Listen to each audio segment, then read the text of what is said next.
y a puissance dans le nom de Jésus. Il y a puissance dans le nom de Jésus. Il y a puissance dans le nom de Jésus. Pour briser les chaînes, pour briser les chaînes, pour briser les chaînes, pour briser les chaînes, pour briser les chaînes, pour briser les chaînes. Shalom, peuple de Dieu, soyez bénis dans le nom de Jésus. Nous sommes là ce soir pour ensemble parler de choses qui concernent le Seigneur. Et à ce rendez-vous des vainqueurs, nous voulons explorer un thème qui nous concerne tous, alors que nous sommes dans une année de croissance et de maturité pour l'Église. Chose suivante, j'aimerais qu'on puisse commencer déjà par prier pour recommander ce moment entre les mains du Seigneur.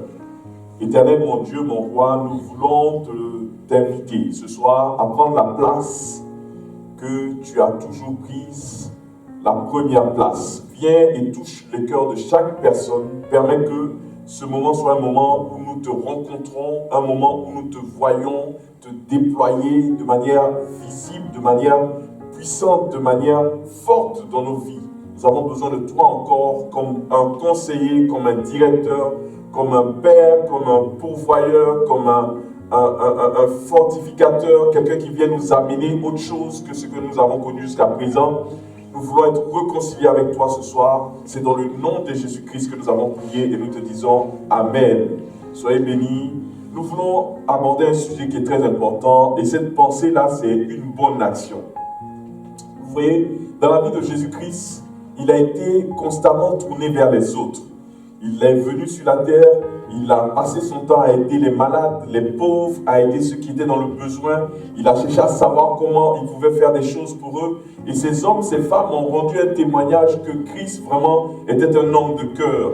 Et ce soir, nous voulons aborder cette pensée-là de la bonne action. Et j'aimerais qu'on puisse lire deux passages. Le premier passage que nous allons lire, c'est dans le livre de Luc, Luc 36, Luc 7 du moins, à partir du verset 36 au verset 50. Luc chapitre 7, verset 36. Je fais la lecture de la parole. Un pharisien pria Jésus de manger avec lui, et Jésus entra dans la maison du pharisien et se mit à table. Et voici une femme pécheresse qui se trouvait dans la ville, ayant su qu'il était à table dans la maison du pharisien, apporta un vase d'albâtre plein de parfums, et se tint derrière aux pieds de Jésus. Elle pleurait et bientôt elle lui mouilla les pieds de ses larmes, puis les essuya avec ses cheveux, les embrassa et les oignit de parfum. Le pharisien qui l'avait invité, voyant cela, dit en lui-même, si cet homme était prophète, il saurait qui et de quelle espèce la femme est la femme qui le touche. Il saurait que c'est une pécheresse. Jésus prit la parole et lui dit, Simon, j'ai quelque chose à te dire. Maître, parle, répondit-il. Un créancier avait 2 débiteurs. L'un devait 500 deniers et l'autre 50. Comme il n'avait pas de quoi payer, il leur remit à tous deux leurs dettes. Lequel l'aimera le plus? Simon répondit, celui, je pense, auquel il a le plus remis. Jésus lui dit, tu as bien jugé. Puis, se tournant vers la femme, il dit à Simon, vois-tu cette femme? Je suis entré dans ta maison et tu ne m'as point donné d'eau pour laver mes pieds. Mais elle les a mouillés de ses larmes et les a essuyés avec ses cheveux. Tu ne m'as point donné de baiser, mais elle, depuis que je suis entré, elle n'a point cessé d'embrasser mes pieds. Tu n'as pas versé d'huile sur ma tête, mais elle a versé le parfum sur mes pieds. C'est pourquoi je te le dis, ses nombreux péchés ont été pardonnés, car elle a beaucoup aimé, mais celui à qui on pardonne peu, aime peu. Et il dit à la femme, tes péchés sont pardonnés. Ceux qui étaient à table avec lui se mirent à dire en eux-mêmes, qui est celui qui pardonne même les péchés? Mais Jésus dit à la femme, ta foi t'a sauvé, va en paix. Nous venons de lire ce passage et ce passage nous montre que cette femme-là a posé des actes envers Jésus-Christ. Elle a posé des bonnes actions. Et Jésus a su les reconnaître. Jésus a vu ces actions-là comme des actions qui prouvaient une chose, qu'elle avait foi en Jésus, qu'elle avait compris qui il était. Amen. J'aimerais vous rappeler ces choses-là parce que nous tous, nous sommes des personnes qui avons des besoins. Nous tous, nous sommes des personnes qui devons aller vers les autres. Nous tous, nous sommes des personnes qui devons poser des actions. J'aimerais que chaque fois que nous nous levions, chaque fois que nous marchions, chaque fois que nous nous baladions, chaque fois que nous allons vers l'autre, nous voyons que cette personne qui est en face de nous est comme Jésus-Christ. Cette femme a vu Jésus-Christ à un niveau élevé. Cette femme a vu Jésus-Christ comme celui-là qui était capable de pouvoir la sortir de là où elle était. Et Jésus-Christ nous donne cet enseignement, il nous donne cette parole. Aimez-vous les uns les autres, comme moi je vous ai aimé. Et nous aussi, nous avons ce devoir-là d'aimer l'autre, d'aller et de poser des actions pour l'autre.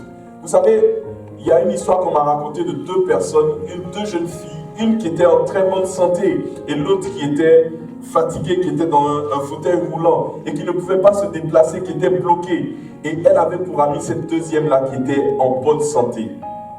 Et cette amitié-là était une amitié qui allait de l'avant. Pourquoi? Parce que les deux étaient toujours en train de partager des choses. Malgré que l'autre était handicapée, celle qui était en bonne santé pouvait venir vers elle, pouvait poser des actions envers elle, pouvait la soutenir, pouvait échanger des choses. Et cette amitié a été une amitié qui était très forte. C'était une amitié où il y avait des rires, où il y avait des moments de joie, des moments de communion. Et c'est ce que Jésus attend de nous aujourd'hui. Nous sommes au culte des vainqueurs et la bonne action, toi et moi, nous devons la poser pour notre frère, pour notre soeur, pour notre enfant, pour notre ami, pour toutes les personnes que nous rencontrons, des gens même que nous ne connaissons pas. Tout ce que nous croisons sont sur le chemin, lorsque nous marchons, sont des personnes qui ont été créées par Jésus-Christ, qui ont été créées par Dieu. Et nous devons les voir comme Jésus les voit. Nous devons leur accorder la valeur qu'ils ont réellement aux yeux de Dieu. Et cet amour-là va nous amener à poser des actions. Vous voyez, quand cette femme-là arrive dans la maison, elle commence à poser des actions. Elle pose des actions, elle pose des actions, elle pose des actions. Et Jésus, quand il veut justifier cette femme-là aux yeux de son ami Simon, ou du moins de la personne qu'il a invitée de Simon, il dit, regarde les actes qu'elle a posés. En fait, tous les actes qu'elle a posés vont prouver une chose, qu'elle avait la foi. Les actes qu'elle a posés vont prouver une chose, qu'elle avait la foi. Beaucoup de gens disent qu'ils n'ont pas suffisamment de foi. Mais lorsque nous allons vers un frère, lorsque nous allons vers une sœur, lorsque nous allons vers quelqu'un et que nous agissons dans la vie de cette personne, nous posons des bonnes actions dans la vie de cette personne-là, en fait, nous sommes en train d'agir avec foi. Pourquoi? Parce que nous ne le faisons pas seulement pour la personne que nous avons en face de nous, mais nous le faisons parce que nous savons que cette personne est une créature de Dieu. Et cette action, cette bonne action, est une action de foi. Et lorsque Jésus-Christ regarde cela, il est capable et il le dit, ta foi t'a sauvé. Va en paix. Là, il ne parle plus des actes quand il parle avec cette femme. Il ne le dit pas au verset 50. La Bible nous dit, mais Jésus dit à la femme, ta foi t'a sauvé, va en paix. Donc, les actes qu'elle a posés ont été traduits par la foi. Ce sont une manifestation de la foi qu'elle a. Et Jésus, qu'est-ce qu'il dit? Il dit, ta foi t'a sauvé. Ta foi t'a sauvé. Ta foi fait que tous les péchés que tu avais ont été enlevés. Donc tes actes que tu as posés ont manifesté la foi. Et la foi qui a été reconnue par Dieu a ôté tous tes péchés. J'aimerais dire à quelqu'un ce matin que nous avons des actions à poser. Nous avons des actions à poser vis-à-vis de nos frères, vis-à-vis de nos sœurs. C'est ces actions-là que Jésus-Christ a manifesté. Il avait de l'amour. Cet amour-là l'a poussé à aller jusqu'à la croix de Golgotha. Il est monté à la croix. Il a donné sa vie pour toi. Il a donné sa vie pour moi. C'était un acte, une action. C'était une bonne action. Toi aussi qui entends ces paroles, tu as des actions à poser. Le Seigneur dit par exemple aux hommes qui sont mariés, il dit aimez vos femmes comme moi j'ai aimé l'église jusqu'à donner ma vie pour elle. C'est une bonne action qu'il a posée et ça prouve une chose, qu'il aimait l'église. Et toi aussi un homme, tu peux poser des bonnes actions vis-à-vis de ton épouse en lui manifestant cet amour-là, en posant ces actions-là. Et ça prouve que tu as cet amour-là pour ton épouse. Nous devons percevoir aussi les personnes comme Jésus les percevait. Et cette personne-là était une femme qui était considérée comme pécheresse. Dieu connaît les pécheurs. Dieu connaît ceux-là qui fautent. Dieu nous voit, il connaît toutes nos fautes. Et quelqu'un disait que beaucoup de gens critiquent les autres. Mais si on pouvait mettre sur chaque front le péché de chacun, je pense que chaque personne s'occuperait de lui-même, de ses fautes, et à se mettre en ordre avec Dieu. Et Jésus voit cette femme, il est capable de voir le péché qu'elle a, mais il ne lui dit pas, ne me touche pas. Il laisse cette femme-là poser ses actions. Et Jésus aussi veut que malgré que tu as des fautes, que tu n'aies pas de blocage, que tu ne te dises pas, je suis tellement pécheur que je ne peux pas m'approcher de quelqu'un pour lui venir en aide, je suis tellement pécheur que je ne peux pas faire telle ou telle chose. Jésus ne veut pas que tu aies de limites. Et cette femme vient vers Jésus, il ne lui impose aucune limite. Et elle déploie des trésors de bienveillance, elle déploie des trésors d'amour envers Jésus. Et Jésus veut que nous puissions avoir cette attitude-là, que nous allions vers les autres, même si nous ne sommes pas encore parfaits, même si nous ne sommes pas encore propres. Il attend de nous que nous allions vers l'autre, que nous fassions le pas pour que nous manifestions cet amour-là. Et Dieu veut que nous puissions voir chacun de nous comme si cette personne-là était Christ. Quand je rencontre quelqu'un dans le chemin, je dois le voir comme si c'était Christ. Quand je rencontre quelqu'un qui est dans la misère, je dois le voir comme si c'était Christ. Et je dois aller aider cette personne-là comme si c'était Christ. Amen. Et j'aimerais qu'on puisse lire un deuxième passage, comme je l'ai dit tout à l'heure. C'est dans le livre de Marc, Marc chapitre 14, à partir du verset 1 jusqu'au verset 6. Mais je vais lire seulement que le verset 6. La Bible nous dit, on va lire du verset 1 au verset 6. La fête de Pâques des pains sans levain devait avoir lieu dans 2 jours. Après, les principaux sacrificateurs, les scribes, cherchaient les moyens d'arrêter Jésus par ruse et le faire mourir, car ils disaient que ce ne soit pas pendant la fête, afin qu'il n'y ait pas de tumulte parmi le peuple. Le verset 3, on dit, comme Jésus était à Béthanie dans la maison de Simon le lépreux, une femme entra. Pendant qu'il se trouvait à table, elle tenait un vase d'albâtre qui renfermait des parfums de nard, et pur et de grand prix, et ayant rompu le vase, elle répandit le parfum sur la tête de Jésus. Quelques-uns exprimaient entre leur indignation, à quoi bon perdre ce parfum? On aurait pu le vendre à plus de 300 deniers et les donner aux pauvres. Et ils s'irritaient contre cette femme. Verset 6, le verset qui nous concerne, qui nous intéresse.